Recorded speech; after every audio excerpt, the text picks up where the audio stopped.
Welcome back, traders. It's John with Rain King LLC. It's time for a general market update, and it's June 30th, 2023.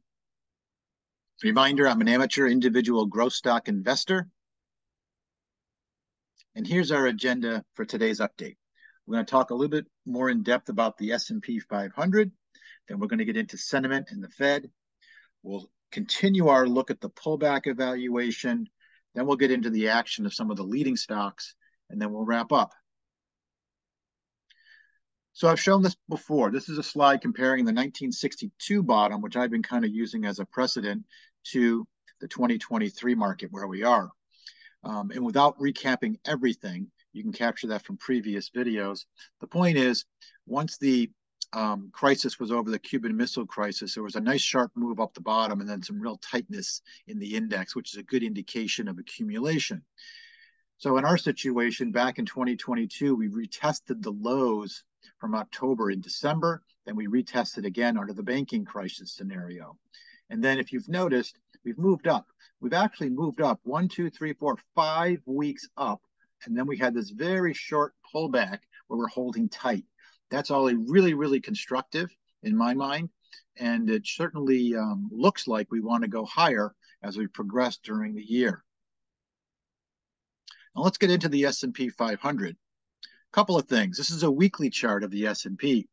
Now the S&P has reached, I'd call it a mini milestone, where it's moved from a one-year low to a one-year high. And sentimenttrader.com has data that shows that that scenario has only happened 25 times. So you can see the October low, and just recently we got to a 12-month high. So 25 times. There's only been one loss in looking forward the next 6 to 12 month period. So that's also really, really bullish sign. And it was noteworthy that there were only 2 drawdowns in that period that had reached 10%. So that's constructive. It's good to have in the back of your mind. It's not predictive. Now, Ryan Dietrich of Carson Research has also put out a tweet, put out about a week ago, and he talked about when the S&P is up 15% or greater year to date in the first half of the year, like we had this year, it's actually boded well. And he cites all the other years that that's happened. And his study looked at it and said, well, what happens for the full year? And 10 for 10, the market was higher with an average gain of 23.8 and a median gain of 27. And the worst return over those past 7 times was 26.3%. So it's actually another bullish feather to put in your back pocket that possibly the second half of the year will still be encouraging. Now I want to look at the breadth. Now these are weekly advanced decline lines. Now I've used the New York Stock Exchange on the right. And you've noticed we've looked at this about how we were breaking some lows, then we were starting to see some improvement. Now we're starting to see even more progress at the very, very broad New York Stock Exchange level. Now that's positive, but when you look at just the S&P 500, the picture is even more encouraging because the S&P's advanced decline line actually has cleared the April peak and the January peaks. So that's really positive. We're pushing out to new highs, meaning the breadth is improving in the S&P. Even while we're studying the broader market, the New York Stock Exchange is also slowly progressing. Now, sentiment in the Fed. This is the American Association of Individual Investors survey, sentiment survey, which has been evolving this year. Now, in the past 4 weeks, in June, you can see that the bulls on a short term have actually reached historical levels. We're up to almost 42% bulls and only 27.5% bears. You can look at the historical averages below. The one-year high was 45 a couple of weeks ago, but historically the bulls average about 37.5. So we're above that. And on the bearish side, the one-year bearish was 61%, and ironically, it was right around the market low. And you can see historically 31% bears is typical, and we're below that. So the sentiment has really reached some short-term stretches. Now, when we're looking at a pullback low, we need to see some fear as the market pulls back. fear creates selling, and selling is what actually creates the pullback low. So again, these are retail investors, individual investors, and the crowd tends to be wrong. So we're definitely a little stretched on the sentiment side here, but we'll have to see how it plays out, because what's most important is just interpreting the price and volume. Now the Fed. Last week, Powell made it very, very clear we had more work to do on the inflation front, and he said there would be more rate hikes. And I've emphasized the S, hikes, suggesting at least two.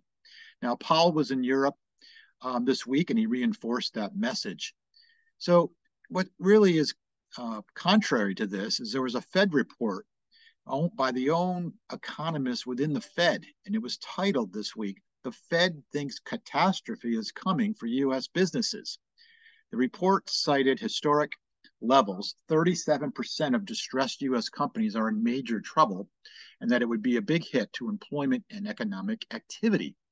Now, it doesn't seem to be in sync. If we're going to have more rate hikes, that's going to make this situation in the report even worse. So the question is, does the left hand and right hand of the Fed even talk? It's really confusing. This is why we ignore this stuff. We look at the price and the volume action in the market. All we need to do is interpret the action. It will tell us if we want to get further into the market or we should be backing away from the market. Now, the PCE report was released this morning, and I'm recording this about 11 a.m. on June 30th. So the personal consumption expenditure is a broader measure of inflation, and it's one of the Fed's preferred measures to look at. Now, the core PCE, excluding food and energy, was 4.6%, down from the previous months. So that's actually really, really encouraging. Longer term, the Fed target is to get it back down to 2.5, and historically, it's been at the 1.7 level. So you can see that the core number here in black, it's been coming down slowly, which is encouraging. It's going in the right direction. So that's a positive. Now let's look at this pullback, which we've been monitoring for the past 2-3 weeks. So this was from a previous video, just talking about the elements that we're going to look at to understand if this is a constructive pullback or maybe not so much. So you can pause your video player if you haven't seen this slide before. So here's the S&P 500 on the pullback watch. So let's look at this in detail. I marked a couple of key levels, the 3% pullback level, the 5% pullback level, and all the way down to an 8% pullback. So, just to recap, I had put out a tweet in late April that talked about a lot of people were on the bearish side of the boat and that we could get a sharp next bullish up leg, which is exactly what's happened, which is really, really constructive. But this pullback is going to reveal, how much institutions are really accumulating, or was this just short covering in a bear market? So what we noted along the way was I've been putting out tweets, and you can see June 6th, June 7th, breadth, improved breadth. Then as we had the pullback starting to unfold, on this day here, it got cautionary. We had bad breadth on an up day, and we said, let's watch this carefully. Powell had announced more interest rate hikes, and that rattled things for a little bit. So it was a really important point to keep paying attention to the market to see if we were going to hold. So we've actually come down to about the 3% pullback level, which coincided with the 20 EMA. And now we've turned back up, and we actually had a gap up today on the improved PCE numbers. So that's all really constructive. We didn't have a very deep pullback. Sentiment, though, has gotten a little bit heated. So I wouldn't be surprised if we came back and maybe pushed back down a little bit more to test, because we didn't have a whole lot of fear with a 3% pullback. But maybe that's just revealing to us there is some serious accumulation going on in the markets. So even though we had this cautionary day, you can see a couple of days later, I put out a tweet. We had the best breadth we had seen on the S&P in a couple of weeks. Lots of different sectors were doing well, airlines, transports, as well as tech. So the broadening is a really positive sign. The other monitor I've been using on the pullback, as I mentioned, was I'm going to watch the net new highs and new lows. And I said I preferred those to stay above 50 on the pullback. They did for the first couple of days, and then for 3 days in a row, we got below 50, which was part of that cautionary sign we had here. But we've pushed right back up, and now we're back above 50 again as the market's recovering. So that's a really, really good sign. So far, the pullback that we had looked very constructive. So now let's look at the action of the leaders. I mentioned before, the pullbacks give us much, much more information, the x-ray into who are the real leading stocks in the market. And the things we're looking for is when a stock runs up, we want to look at that angle of ascent, the run up. We want to look at how much gains did it make and how many days or weeks did it take to make those gains. The second thing we want to look at is how much do the leaders pull back in relation to the run up. So how much do they give back after running up? Do we see other signs of institutional accumulation in the charts? And we always want to be looking for a new watch list of new emerging young leaders, recent IPOs in the last few years. Now, I tweeted out this watch list from my weekend routine, and I was looking for, if you missed some of the leaders, how would you get into them? And one way would be to look at some weekly pullbacks to the 10-week moving average. So I'm not going to go through this in total detail, but I do want to highlight some things because I was looking at where are the strongest stocks. So this first measure, angle of ascent, is important. You can see here's the run up, 57% in Rambus in only 4 weeks. That's an average of 14% a week. Very, very strong. And it pulled back 15% to the low. Now, SMCI has been really strong, 190% run up in 6 weeks. And its pullback was 21.7% to the low. So we want to look at those. We want to see the gain per week. You can see IoT ran up 64% in only 2 weeks. So when you're looking at the percent pullback, you make sure you look at that in relation to the run-up. So even though you might say, well, geez, a 21%, 22% pullback in SMCI seems like pretty high on this list, but in relation to a 190% run-up, this is really nothing. And frankly, it could be potentially forming a high tight flat. So it's not the number, it's actually looking at it relative to the run-up to see who's the strongest. And also looking for those other key things that tell us about institutional accumulation, number of weeks up in a row, tight weekly closes, etc. So coming out of that, at least for myself, I'm looking to determine who are the real tier one leaders in this market. And here's a list that I think are really the standout leaders. There are leaders, but they're not all the same in the sense that there are called tier one leaders. Tier two are very, very strong stocks, but they're not as good as the tier one leaders. Doesn't mean you would not take a position in these, but I'm always trying to get my money into the absolute leaders of the market. Now, there are some young IPO leaders, IoT and Double Verify have shown some really good strength. Now, there are others that are improving, so we need to be aware of those as well. Now, there are these other stocks that I show here. These are stocks that I think have some potential. They're okay, but I didn't like the way some of them pulled back a lot, like DigitalOcean, and some are still in bases. So they're just not moving as quickly. So this is the process to start sorting out and really prioritizing the best merchandise. Now, again, to emphasize this further, what I've done is I've taken 2 of the semiconductor stock leaders, NVIDIA on the left and AMD on the right.